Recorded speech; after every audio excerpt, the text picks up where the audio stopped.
Le carry trade, c'est véritablement le sujet dont tout le monde parle en ce moment sur les marchés financiers. Au sein de cette vidéo, je vais absolument tout vous expliquer. Qu'est-ce que le carry trade? Comment se déroule un carry trade? Et comment éviter les principaux risques du carry trade? Sans plus tarder, qu'est-ce que le carry trade? Le carry trade, c'est en termes simples, lorsque vous allez emprunter dans une devise avec un faible taux d'intérêt, donc on appelle ça notre devise de financement, et que vous allez investir dans une devise avec un taux d'intérêt plus élevé. Dans notre exemple, le yen japonais va être notre devise de financement, étant donné qu'on est sur des taux d'intérêt particulièrement faibles, de l'ordre de 0,1%, et nous allons choisir évidemment le dollar pour sa stabilité et ses taux un petit peu plus élevés, de l'ordre de 4,5%. Comme vous pouvez le constater sur ce graphique, le différentiel de taux est quand même assez important. Alors, on va partir d'un exemple assez simple, sur un scénario positif. Donc, en l'occurrence, on va se positionner sur du dollar, on va emprunter du yen japonais avec un taux d'intérêt de 0,1%, avec une equity de départ de 1 million. On va commencer notre trade le 3 janvier 2022 pour le clôturer fin 2022. Mais avant tout, on va commencer par exposer les risques du carry trade. Le carry trade, il n'est pas sans risque. Évidemment, les principaux étant liés au mouvement des taux de change.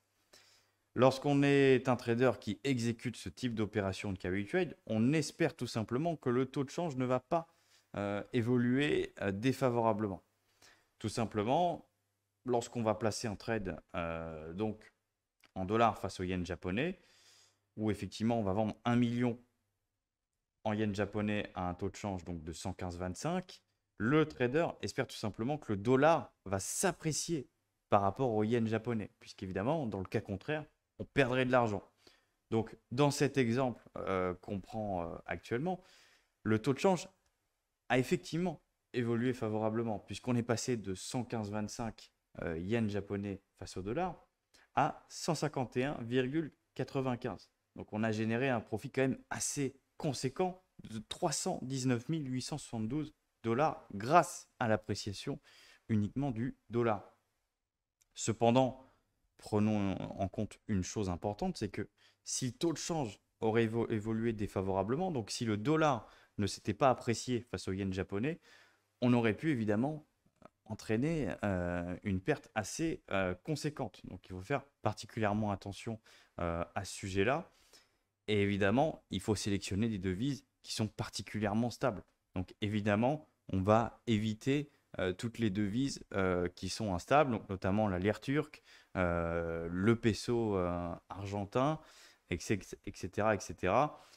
On va éviter toutes ces devises avec des volatilités importantes et une instabilité relativement importante. D'accord? On va essayer d'éliminer au maximum la part d'incertitude. Donc, ce qu'on espère au minimum, c'est que notre devise de financement, elle reste particulièrement stable ou elle se déprécie. Et dans ce cas, on pourrait gagner de l'argent.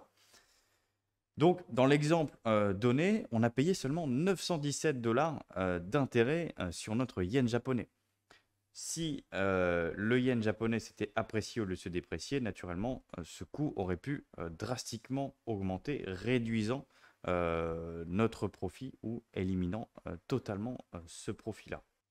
Mais ce qu'il faut bien comprendre dans cet exemple, c'est qu'on a gagné pas mal d'argent grâce notamment au fait que le dollar s'apprécie très fortement durant la période 2022.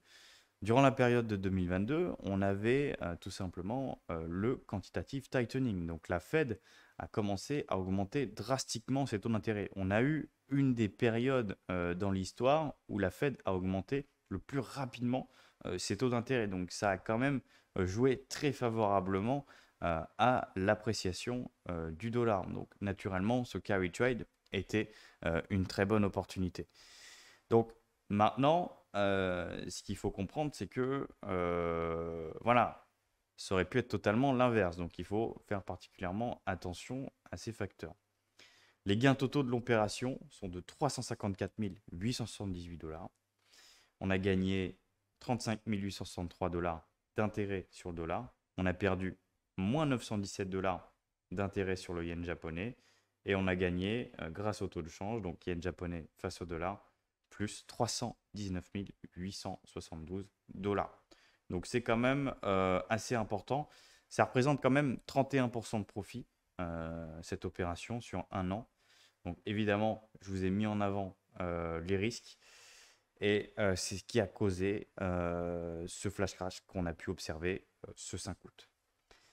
Et évidemment, le 5 août, qu'est-ce qui s'est passé? On a eu la Banque du Japon qui a augmenté ses taux d'intérêt, ce qui a entraîné naturellement une appréciation du yen japonais. Alors évidemment, ça s'est passé un petit peu avant, en fin juillet, ça a commencé. Évidemment, on a pu voir une appréciation du yen à partir de cette période-là. Naturellement, tout ça, c'est particulièrement désavantageux pour tous ceux qui exécutent des carry trades à ce moment-là. Qui plus est, si vous combinez ça à différents facteurs, facteurs géopolitiques, sujet récession aux États-Unis qui revient sur la table, et ainsi de suite, forcément, ça commence à devenir un petit peu compliqué.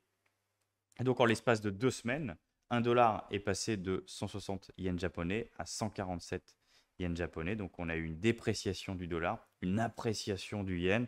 Et cela a conduit pas mal de traders à sortir leur position, ce qu'on appelle tout simplement un déblocage des carry trades.